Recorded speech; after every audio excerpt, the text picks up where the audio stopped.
Welcome you all dear students for this rapid revision of international business. There are 4 subjects which you have already studied in the classrooms. But since we are close to examination dates, it's very much necessary for you to have a quick revision of each subject. More important is you have already understood the concepts, the meaning of various topics which are part of this international business as a whole. But now we have to concentrate on what we call it as most likely questions, or what are the most important questions that you will see in the question papers. We have to study, no doubt about it, all the topics and the units given in each subjects. But for a quick revision, it is necessary for you to have an immediate review of what you have studied so that you can better appear for the examination, which is very close now.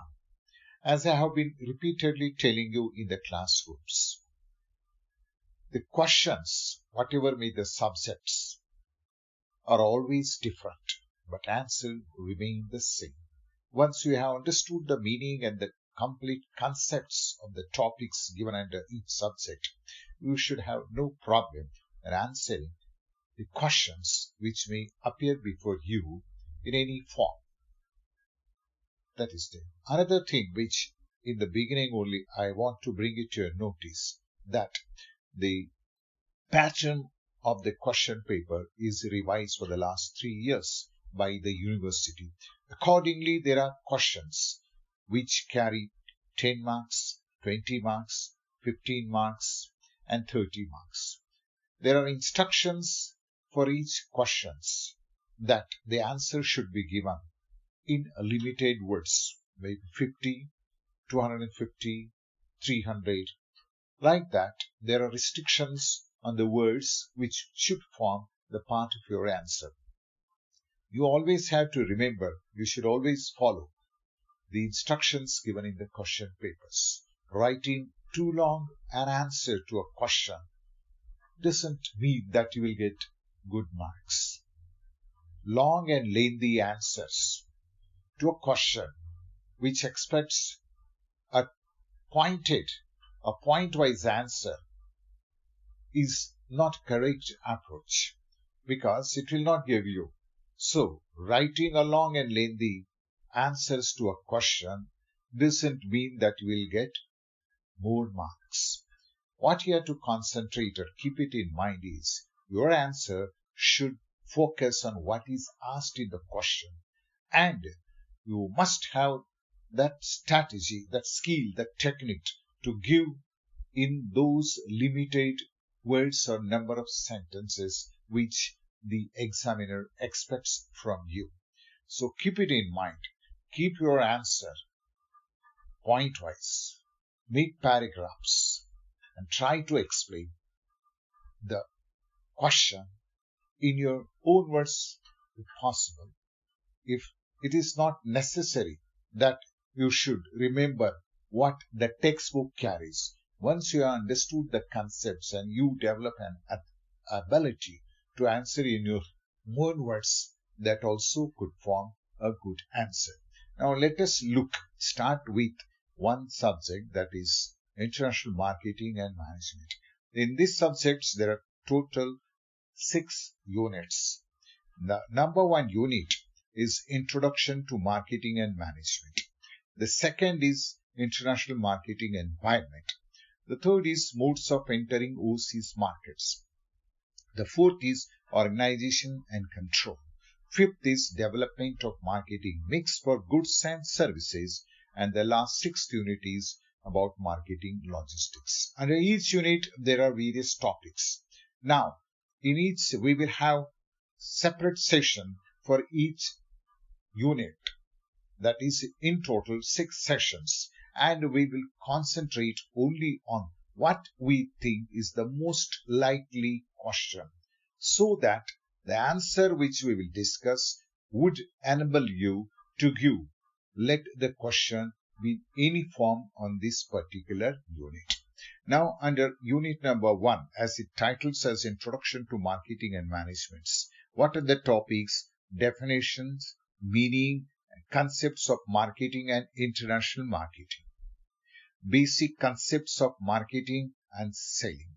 Basic differences in domestic marketing and international marketing. Now, looking to the units which are part of this unit number 1, I think the question what you have to understand is what is marketing, what is international marketing, and the difference in domestic marketing and international marketing. That is there. As you know, the marketing is what?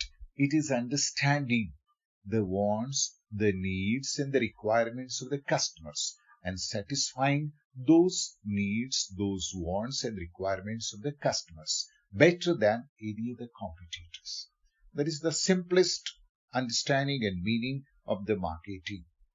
Now, what is the difference in domestic and international marketing? So first, let us have what is domestic marketing. Domestic marketing, as the word suggests, it is the marketing within your own country. It can be a marketing of the products and services that your company offers to the customers within your own town or a city, within the state or within the boundaries of your country. That is the simple meaning of domestic marketing. Now, then, what is the international marketing? As the word suggests, international marketing is marketing of the products and services beyond the boundaries of your country. It is the borderless business. The international marketing is an important aspect of international business. Now, international business, it's a borderless business. You market, you sell your products in foreign countries, beyond the boundaries of your country. That is there. Now, while answering the definition of international marketing, remember, international marketing is finding out what customers want around the world and then satisfying these wants better than other competitors, both domestic and international. Another thing of international marketing, it has dual aspects. That is, a foreign marketing, that's marketing in foreign countries, and global marketing, that is marketing of the products or services in multiple markets, multiple countries in the face of global competition. Now, there is another definition or simplest definition of international marketing is marketing.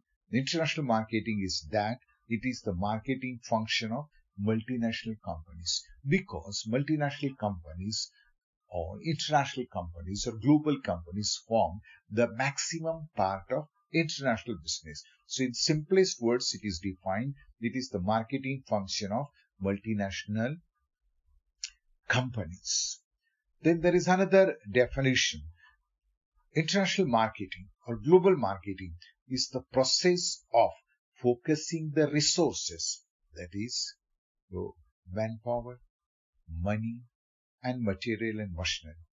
In other words, the people, money, and the physical assets, which are your resources and objectives of an organization on global market opportunities and threats. Then there is another definition. International marketing is simply an attitude of mind, the approach of a company with a truly global outlook, seeking its profit impartially around the world. Home market, of course, included on a planned and a systematic basis. Then, the latest definition which we have discussed in the class very often, that international marketing is an international marketing in an internationally competitive environment, no matter whether the market is home or foreign.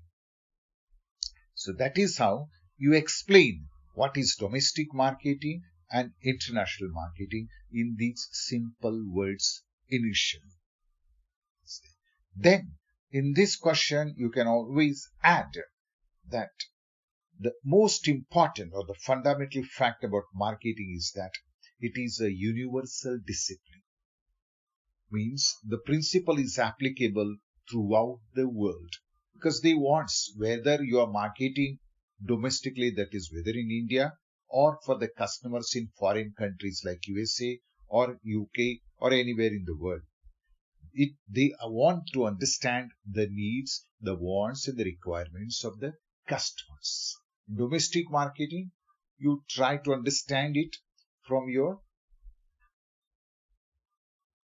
country's customers. While doing international marketing, you try to understand their wants, needs of the countries in which you are marketing your products. Basically, marketing, it is a set of concepts, tools, theories, practices and procedures and experience. And all these elements constitute a learnable body of knowledge.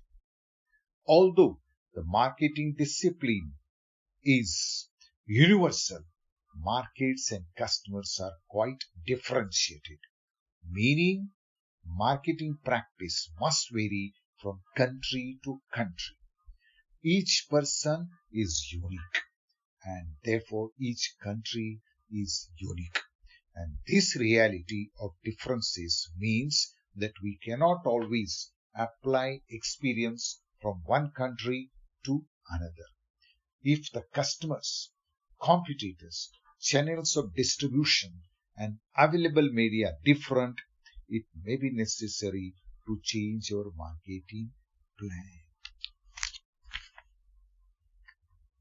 Now coming to the another part of this question, the basic, many times the question is asked, what is the difference in domestic marketing and international marketing? So putting an answer to this, first you define what is marketing, then what is domestic marketing, then what is international marketing, as I told. Then add that the principles of marketing are universal, but each customer is unique, and therefore each country is unique, and therefore these differences in the customer and the people of that country makes the difference in domestic marketing and international marketing. Now the topic asks you, or the question is the basic differences. Now what is the basic differences? See, the domestic market is very limited in size, that is the size in area, and even size in numbers, that is the number of the customers. See, country like India, it has got 125 billion populations, and our geographical area is also bounded. So we know the size of this country and the customers, the number wise population also. But in international marketing, comparatively, as I have been always telling you, international market is large in number and large in size. Large in number means there are 200 plus countries in the world. Each country is a market. Within each country also there are a number of markets within that. So it is large in number. Large in size means the population, of course, the world's population is 7.5 billions. Now you can understand there is a larger scope in international marketing. So it differs in size, that is in area as well as the customers who are part of the populations that is there. Then the domestic market is limited by area. There are boundaries for each country. So you work in a limited area, whereas this is bigger in size, 200 plus countries. Then within the domestic market, you know how far could be the farthest market. But in international market, some countries may be close to you, but many of the countries are far from you. So there is a distance involved. There is a distance. They are far from you. They are away from you. So the distance divides the international market. Then the size, number of the customers limited in domestic market, whereas they are large in number in international markets. Now, then the other difference, you divide the countries, each country has their own languages. So the language also creates a difference while doing marketing. Then the currency, each country have their own currencies. Like now, of course, some countries are coming together or some countries are attached to the major country currency because they are having a lot of trade transactions in that particular country. Some countries are only following US dollars. Or in Europe, there are 19 countries which have the common currencies. But the currency differentiates the markets. There is another thing. Then the government rules, government policies, government regulations regarding import, export, the taxes, the duties, the tariff, that's also distinguishes. Whereas in domestic market, you are well aware the laws all over the India are common. You are united. Now there is a concept of GST. So the one common tax rule is followed within India. The rules or regulations regarding the contracts, sales of goods are very common because we have uniform, centrally made rules and regulations for sale of goods, for contracts, and various matters pertaining to the businesses. Whereas each country have their own laws. Although now many of the countries are members of WTO, but still within the country they have different rules, regulations, taxes, tariffs, etc. So that also differentiate the domestic marketing and international marketing. Then, so far as the products are concerned, the one product may be used in your own country, but the same product could be used or required for different purposes also. So that also, according your marketing for the same product differs what you are doing in domestic market and what you have to do in international market. Then within your country, domestic marketing, the competitors are limited. You are well aware about that. But in international market, it's a global market. It's a transnational market. Many countries are exporting to the same country. So you have a large number of competitors. That is it. So these basic differences you can highlight when a question is explain the differences in domestic marketing and international marketing. So these common points of differentiation you remember while giving an answer to what is domestic marketing, what is international marketing, and what are the basic differences in domestic marketing and international marketing.